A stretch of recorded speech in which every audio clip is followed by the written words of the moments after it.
À Marcory, celui qu'on appelait à tout moment travaillait comme gardien pour M. Nguessan. Il prenait fonction chaque jour à peu près à 19h. 19h, quand il était en retard, à 20h, il est là. Quand il vient comme ça à 19h, soit on est assis devant le portail chez nous ici, on cause, comme il y a du monde, on cause. À partir de 21h30, il prend sa natte, ses ustensiles de thé, il va s'asseoir devant le magasin, notre magasin de gaz, puis il faisait son thé, il buvait, on causait, et puis bon, à une certaine heure, on le laissait. Comme à son habitude, la veille de sa mort, son patron se souvient avoir discuté avec lui jusqu'à tard dans la nuit. En fait, on était devant le portail, on a causé longuement et puis bon, on s'est laissé. Comme habituellement, comme on a l'habitude de faire, on cause et puis bon, chacun va à ses occupations. Aux environs de 23 heures avant de rentrer chez lui, M. Nguessan voit son employé se diriger vers son magasin de gaz pour prendre son poste. C'est la dernière fois qu'il le verra vivant. Il dormait tout juste devant la cour. Et quand il finissait à 5h, 6h du matin, il rentrait chez lui. Cette nuit-là, M. Nguessan rentre se coucher, mais pas pour longtemps. Moi, j'étais couché dans la chambre et puis elle entrait, elle a tapé. Papa. Il dit, qu'est-ce qui se passe? C'est sa fille qui frappe à la porte. Lorsqu'elle est à Abidjan, elle a l'habitude de se lever tôt. Elle me dit non, que oui, à tout le moment, le gardien s'appelle à tout le moment, c'est comme ça on l'appelle, à tout moment, elle fait parler avec quelqu'un, ils ont pris un caillou, ils ont cassé sa tête. Il dit, mais qu'est-ce que tu me racontes?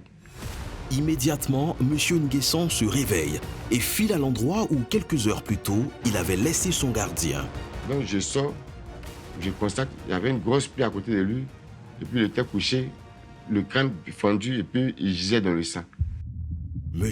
Nguessan n'en croit pas ses yeux. Il découvre que sa fille avait raison. L'homme qu'il voit allongé, inerte et gisant dans une mare de sang est bel et bien son employé. Immédiatement, il alerte le voisinage. Donc du coup, j'ai appelé mon grand frère qui est à côté de moi, qui dort à côté de moi. Je l'ai appelé, il a dit, Hervé, viens constater ça. Donc on est arrivé, effectivement, on a constaté. Bon, j'ai appris la nouvelle par des amis. Hein. Voilà, j'ai appris la nouvelle par des amis. Et puis moi-même, je suis venu et puis j'ai constaté, j'ai vu. Il était, parce qu'il avait installé une petite natte. On est venu, on a vu, il y a le sang, tout ça. Ça pleurait, bon, ils ont assassiné notre gardien. Donc nous tous, on sort du quartier pour venir voir, on voit le gars, il est couché. Ouais. Avec un énorme caillou qu'on a cassé. Comme s'il a décapité. Passé la stupéfaction, les témoins présents sur les lieux ont le réflexe d'alerter la police.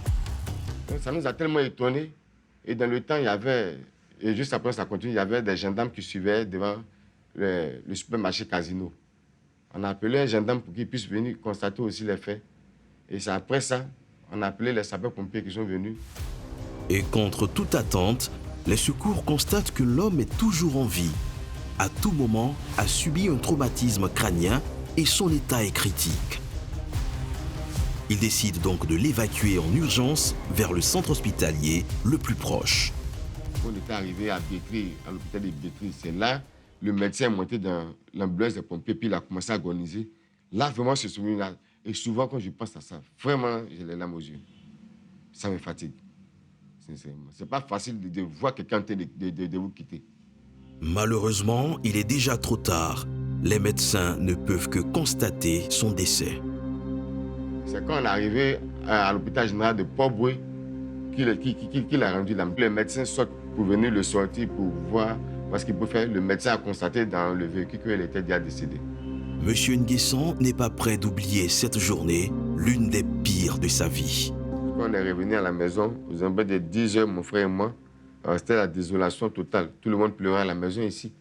Tout le monde ne pouvait pas imaginer que ça puisse arriver. À tout le moment et moi, tout le monde ne pouvait pas imaginer, c'était la désolation.